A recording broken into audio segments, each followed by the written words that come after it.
वो सवाल है प्रश्न वही संख्या जो 1 और रेलिवेंट है 2। उसका उत्तर दीजिए। प्रश्न संख्या 1 और 2 दोनों सेम सवाल हैं। मैं अनुरोध करना चाहूंगा कि दोनों को क्लब कर लिया जाए। कौन से? ये कैसे लगे मैं समझ नहीं पाया, मैंने अनुरोध किया था। ये 1 नंबर और 2 नंबर सेम सवाल। 2 नंबर किसका है? डॉक्टर रागिनी, क्या इनका? दोनों सेम है। दूसरा अध्यक्ष जी, मेरा अनुरोध ये है, हम लोगों को 3 बरस काम करते हो गया है, तो ये भी इनका भी आ जाए प्रश्न। मैं आपके बाद फिर अनुरोध कर लूं।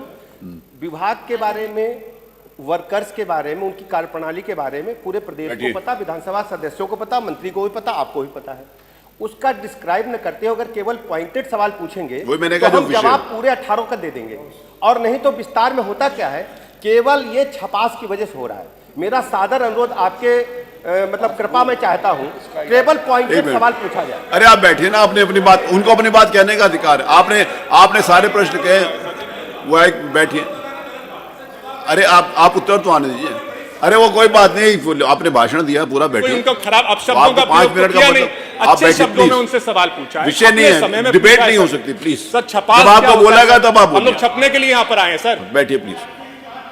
नहीं, मैंने दूसरा प्रश्न देखा नहीं था, डॉक्टर रागिनी का है। आप इसका उत्तर दे देंगे तब उनसे अनुपूरक करवा लें।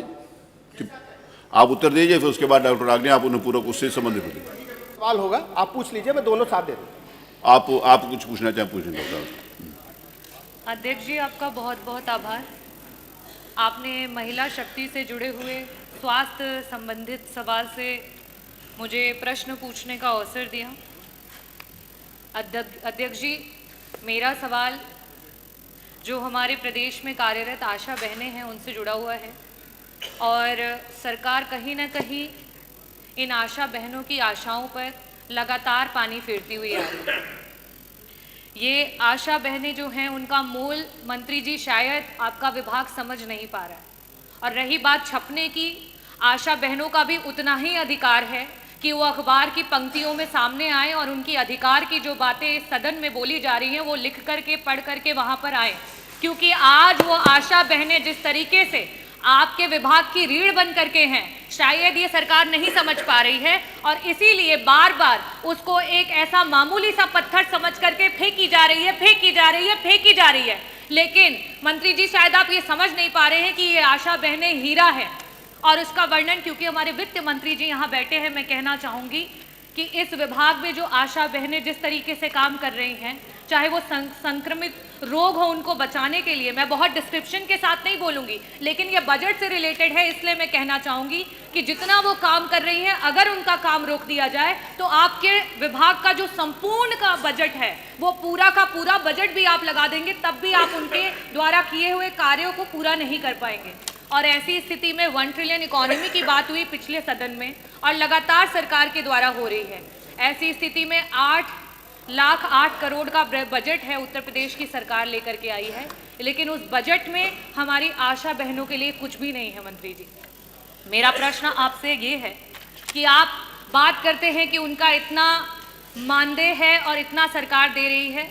मेरे पास आंकड़े हैं और मैं उसे टेबल भी करना चाहूँगी कि वर्तमान में 24 ऐसे जिले हैं और 25,000 आशा महिलाएं हैं जो हमारी वर्कर्स हैं, जिनका भुगतान नहीं हुआ है।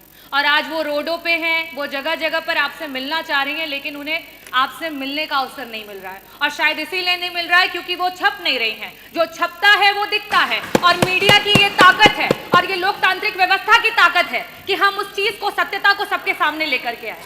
मेरा आपसे सिर्फ यही प्रश्न है कि 1 ट्रिलियन इकोनॉमी की बात करने वाली सरकार, इतने बड़े बड़े बजट्स लाने वाली सरकार, आज आपके विभाग की रीढ़ में सिर्फ और सिर्फ इसलिए क्योंकि आशा महिलाएं हैं, उनको कोई दर्जा नहीं दिया जा रहा है। ना उन्हें राजकीय कर्मचारी का दर्जा दिया जा रहा है, ना उन्हें संविदा के कर्मचारियों का दर्जा दिया जा रहा है। और बार बार जब जब बात आ रही है कि उनको उनके अधिकार का पैसा मिले, क्योंकि वो हर समय काम करती हैं, प्रसव का कोई समय फिक्स नहीं होता है। हम सब किसी ना किसी परिवार से हैं और हम सब जानते हैं कि प्रसव किसी भी समय हो सकता है। और एक वो जो आशा बहन है, उस माँ के साथ वो 9 महीने उस प्रसव को झेलती है, उस प्रसव के साथ खड़ी रहती है और उसे अस्पताल लेकर के जाती है। ऐसी स्थितियों में क्या उसका अधिकार नहीं है कि उसे भी 18,000 का मानदेय प्रति माह मिले? क्या हमारी जो संगिनियाँ उनके साथ काम करती हैं, उनका अधिकार नहीं है कि उन्हें 24,000 का मानदेय सरकार के द्वारा मिले? तो मेरा प्रश्न पहला तो मैंने पूछ लिया, साथ ही साथ मैं आपसे अपने अनुपूरक भी पूछ लेती हूँ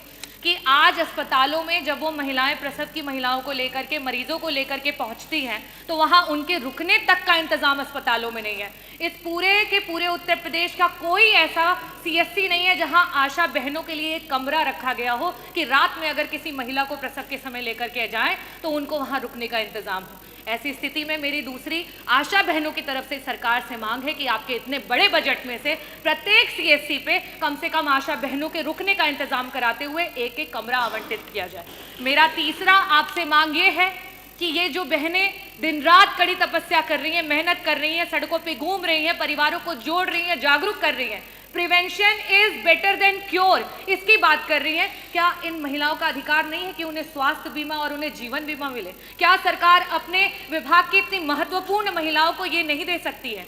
और लास्ट में मैं कहूंगी कि जो यातायात है उनके समय का बहुत ही इम्पॉर्टेंस है, क्योंकि उन्हें समय से पहुंचना होता है जब जहां ज़रूरत होती है। ऐसी स्थिति में आपने अपने बजट में स्कूटी की बात की है, तो मैं ये भी चाहूंगी कि आशा बहनों की मांग है कि उन्हें स्कूटी दी जाए। ये चारों प्रश्न हैं मेरे, और मैं अनुरोध करूंगी कि मंत्री जी दोनों सदस्यों के जो प्रश्न हैं उनके उत्तर दे दें।